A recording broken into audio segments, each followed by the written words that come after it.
the concern that by treating China as such an antagonistic competitor on this, who we will do everything, including export controls on advanced technologies, to hold them back, that we have made them into a more intense competitor? I mean, I do not want to be naive about the Chinese system or the ideology of the CCP. Like, they want strength and dominance and to see the next era be a Chinese era. So maybe there's nothing you can do about this. But it is pretty damn antagonistic to try to choke off the chips for the central technology of the next era to the other biggest country. I don't regret for a second the export controls, and I think, frankly, we are proud to have done them when we did them, because it has helped ensure that here we are a couple of years later, we retain the edge in AI for as good as and talented as DeepSeek is. What made DeepSeek such a shock, I think, to the American system was, here's a system that appeared to be trained on much less compute for much less money, that was competitive at a high level with our frontier systems. How did you understand what DeepSeek was and what assumptions it required that we rethink or don't? Yeah, let's just take one step back, so we're tracking the history of DeepSeek here. So we'd been watching DeepSeek in the White House since November of 23 or thereabouts, when they put out their first coding system. And there's no doubt that the DeepSeek engineers are extremely talented. And they got better and better at their systems throughout 2024. We were heartened when their CEO said, I think the biggest impediment to what DeepSeek was doing was not their inability to get money or talent, but their inability to get advanced chips. Clearly, they still did get some chips some they bought legally, some they smuggled, so it seems. And then in December of 24, they came out with a system called version 3, DeepSeek version 3, which actually I think is one that should have gotten the attention. It didn't get a ton of attention, but it did show they were making strong algorithmic progress in basically making systems more efficient. And then in January of 25, they came out with a system called R1. R1's actually not that unusual. No one would expect that to take a lot of computing power. It just is a reasoning system that extends the underlying V3 system. That's a lot of nerd speak. The key thing here is when you look at what DeepSeek has done, I don't think the media hype around it was warranted, and I don't think it changes the fundamental analysis of what we are doing. They still are constrained by computing power. We should tighten the screws and continue to constrain them.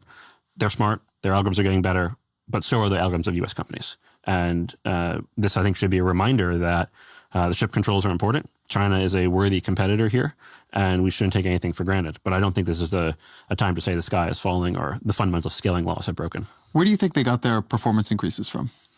They have smart people. There's no doubt about that. We read their papers. They're smart people who are doing exactly the same kind of algorithmic efficiency work that companies like Google and Anthropic and OpenAI are doing. One common argument I heard on the left, Lina Khan made this point actually in our pages, was that this proved our whole paradigm of AI development was wrong.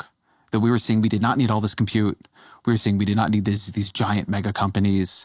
That this was showing a way towards like a decentralized, almost solar punk version of AI development. And that in a sense, the American system and imagination had been captured by like these three big companies. But what we're seeing from China was that wasn't necessarily needed. We could do this on less energy, fewer chips, less footprint. Do you buy that? I think two things are true here. The first is there will always be a frontier, or at least for the foreseeable future, there'll be a frontier that is computationally and energy intensive. And our companies, we want to be at that frontier.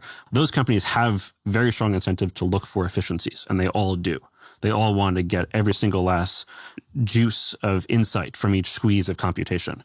They will continue to need to push the frontier. And I don't think there's a free lunch waiting in terms of they're not going to need more computing power and more energy for the next couple of years.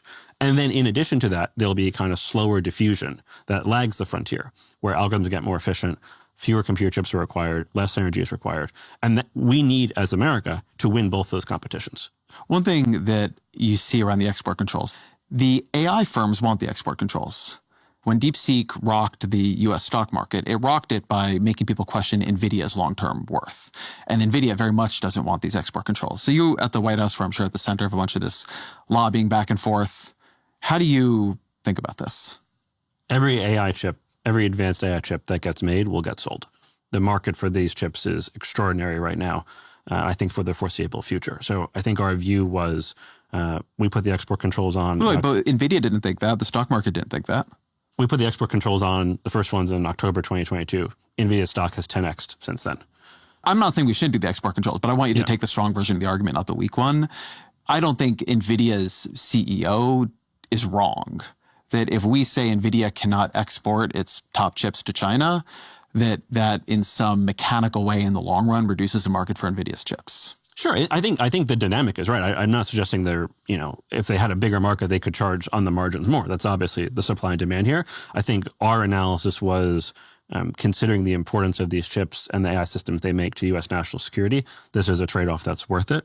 And NVIDIA, again, has done very well since we put the export controls out. And I agree with that.